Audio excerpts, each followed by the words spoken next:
Aici suntem tot pe terasamentul primei căi ferate miniere din Ardeal. Un podeț de scurgere.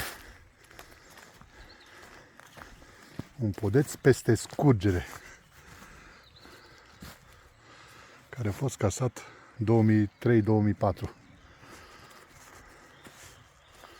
Avem o poză din începutul anilor 1900, când niște locani pe o drezină, într-un peisaj de iarnă, erau pe acest pod.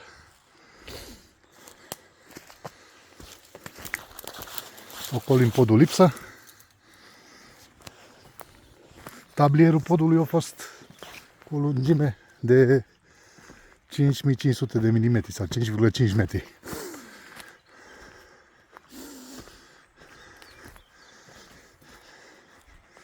Tronsonul de la Cățănaș, Valea Govăjdiei, respectiv Tulia, tot din Valea Govăjdiei, sunt tronsoanele cele mai spectaculoase.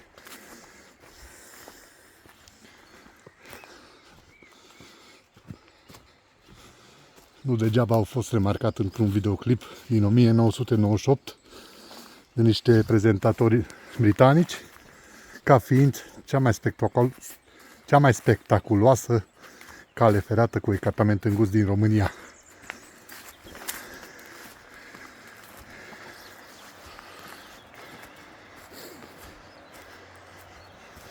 Cățănaș. Multe case de vacanță și case particulare. Și multe mărăcini. Foarte multe mărăcini.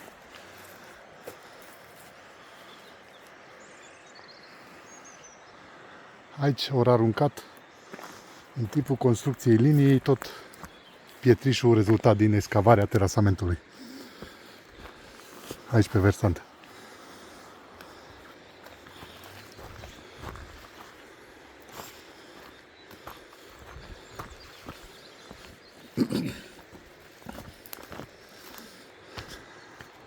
Foarte frumos se vede. Dacă s-ar curăța și versantul, s-ar vedea minunat.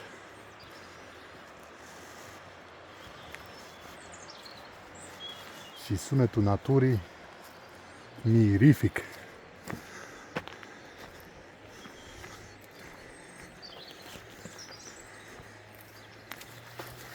Aici avem un debleu săpat în stâncă și încă o scurgere de pe versant.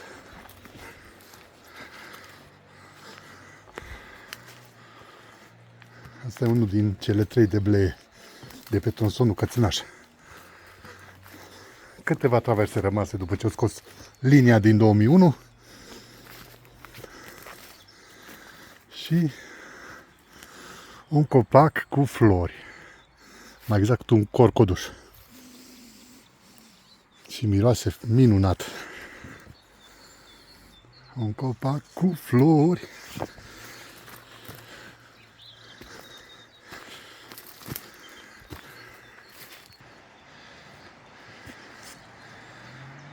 Drumul județean 687F. Alt copac cu flori. Un cireș sălbatic.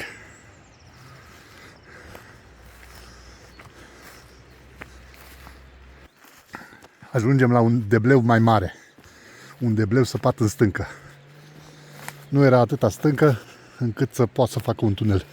Și așa că au preferat soluția săpării unui debleu și un zid de sprijin. Personal, mie, de pe tot terasamentul, asta mie e vederea cea mai preferată. Către Valea Govăjdiei, cartierul Cățănaș din satul Govăjdia. Foarte frumos.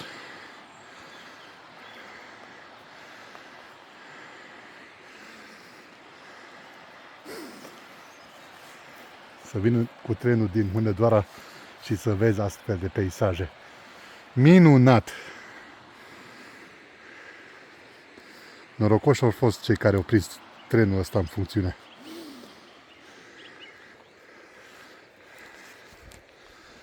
Calea ferată de interes local Hunedoara Ghelari, cunoscut și ca prima cale ferată minieră din Ardeal.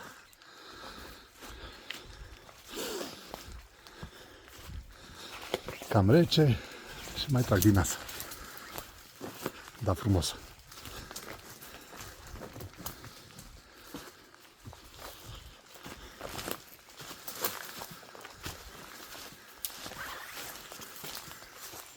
Debleul de la Cățănaș.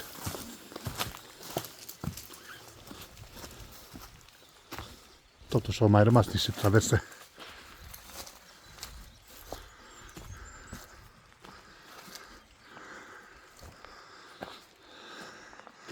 Altă priveliște spectaculoasă.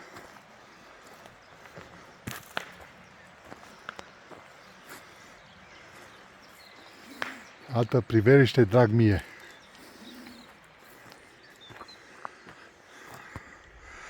Și niște stânci din calcar.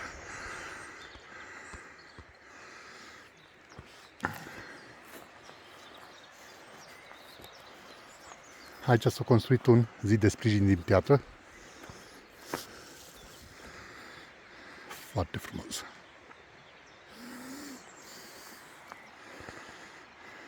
Foarte, foarte, foarte frumoasă e Valea Govăjdiei.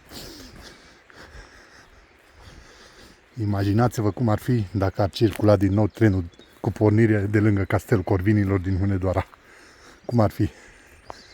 Câți turiști n-ar vrea să călătorească? Mai ales că au fost și 500.000 de turiști la Castelul Corvinilor anual, din care măcar o parte ar fi venit cu trenul mai departe pentru destindere.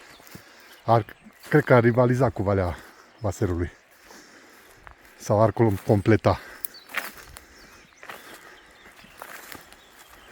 Diferență de nivel între terasament vreo 30-50 de metri, din ce estimez eu vizual.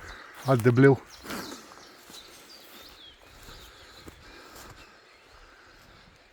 Și sunetul naturii.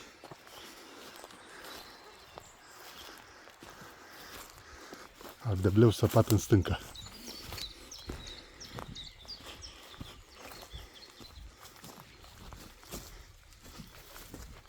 Aici a picat un pin, a început să se putrezească.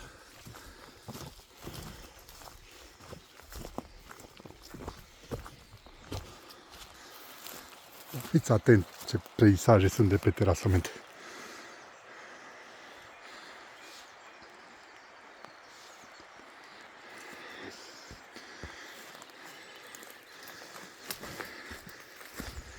Continuăm mai departe. Imediat după curba aia, la kilometru 6 plus 600, este cantonul 3, Hata Cățănaș, de la kilometru 6 cu 500.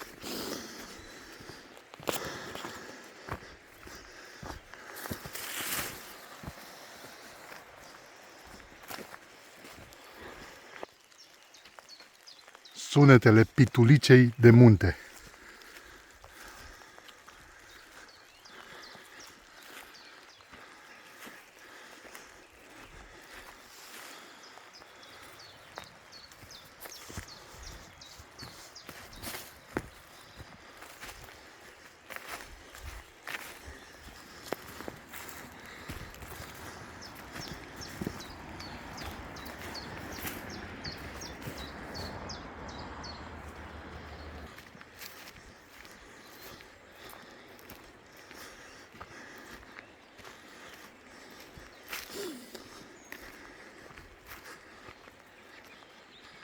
Pe aici venea trenul până în 2001.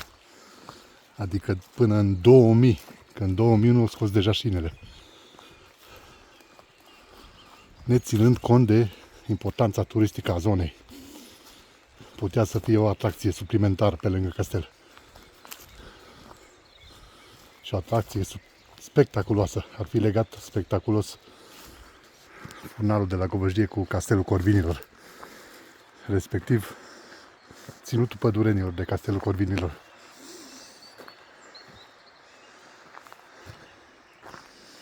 Kilometru 6 cu 600 față de gara mică din Hunedoara. Aici ia curba către cantonul 3, Hata Cățânaș.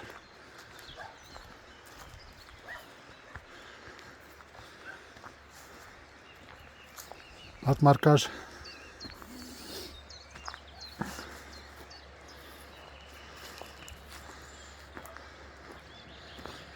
Foarte frumos.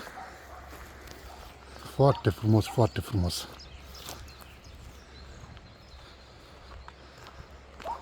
Și pe o ploaie mocănească mergem pe terasamentul Mocăniței. Rimează. Stânci. Parcă ar fi în vestul sălbatic. Și cam acolo e drumul județean 687F.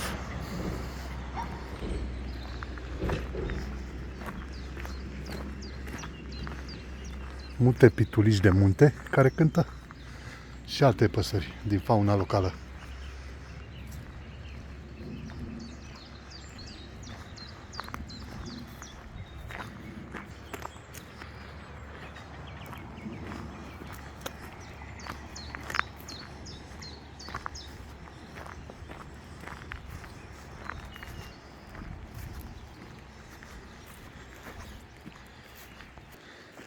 Cantonul numărul 3, Hata Cățânaș, kilometru 6 cu 500. Clădirea asta datează din 1900. Aici se poate coborî către șosea, către drumul județean 687F.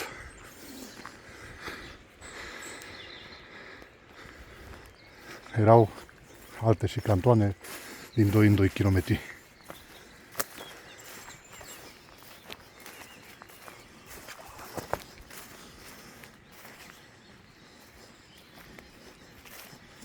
Aici se poate coborî la șosea.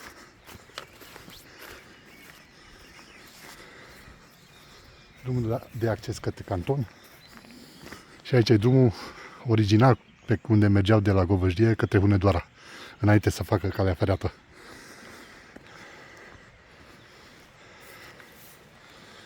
Tunelul numărul 1 aici, cu lungimea de 747 de metri.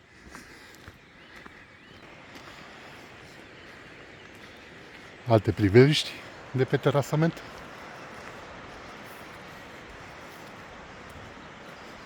Case construite în coasta muntelui.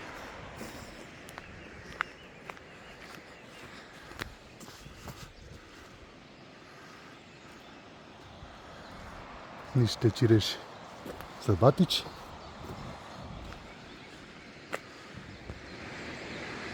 Și cantonul. Clădire originală din 1900.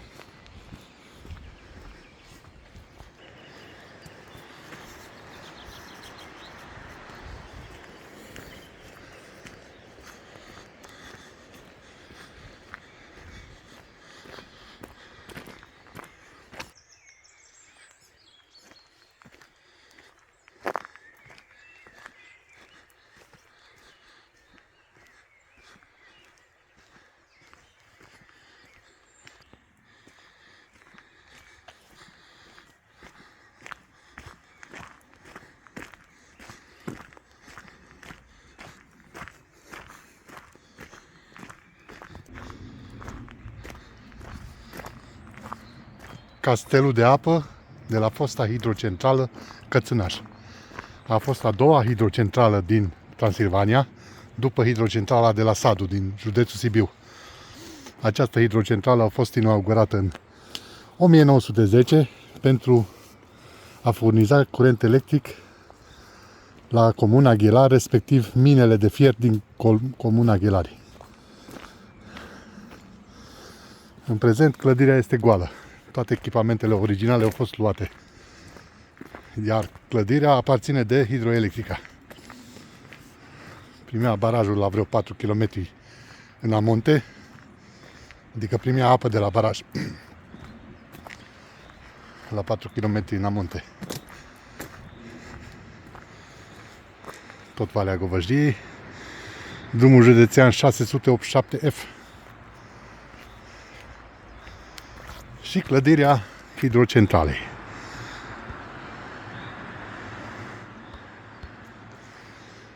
Mult curent se consuma pentru compresoare, pompe de apă și mijloc de locomoție prin mină, locomotive electrice și iluminate.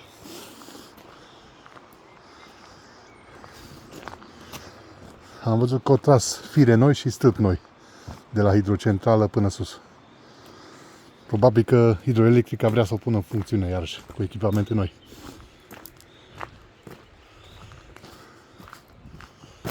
Continuăm pe terasament până la tunelul numărul 1 cu lungimea de 747 de metri între Valea Govăjdiei și Valea Zlașului.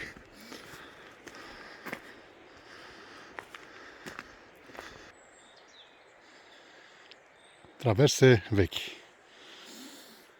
Mai sunt și traverse făcute din traverse pentru cale ferată de cartament normal. Dintr-o traversă pentru cale ferată pe cartament normal iasă două traverse mici.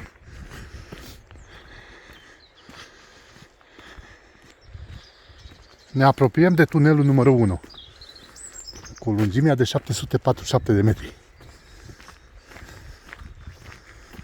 Acest tunel leagă văile Zlaștiului de Valea Govăjdiei.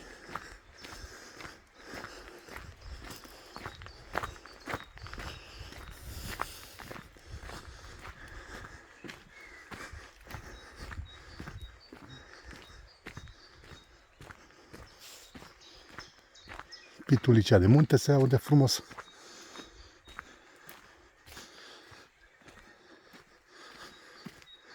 Și aici, în muntele Cățânașului, trece tunelul numărul 1 cu lungimea de 747 de metri către Valea Zlaștiului. Doi frați ingineri italieni au proiectat tunelul, iar construcția a fost făcută de firmele de construcții Soci, Grossman și Gferer. Două echipe au început să sape pe ambele părți al muntelui și s-au întâlnit în mijloc.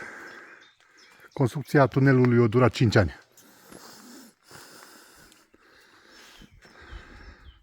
Are tronsoane cu interiorul copteșit cu piatră, lipit cu mortar și tronsoane cu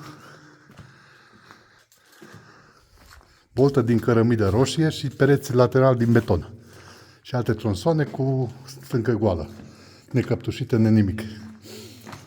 Din 50 în 50 de metri sunt săpate refugii pentru oamenii care sunt surprinși în tunel la venirea trenului. Acolo se puteau adăposti.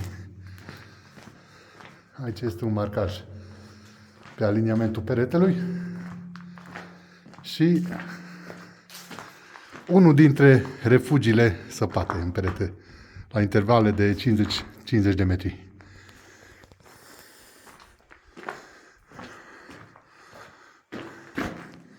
Declivitatea tunelului are până în 25 la 1000, adică dinspre Zlaști, unde se vede lumina din capăt, tot urcă către Govăjdia. Frumos. Cel mai lung tunel feroviar pe ecartament îngust din România.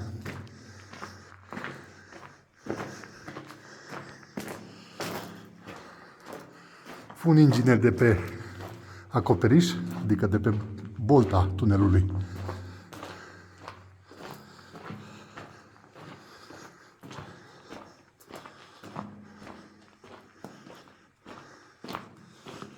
Alt refugiu pentru cei surprinși în tunel la venirea trenului.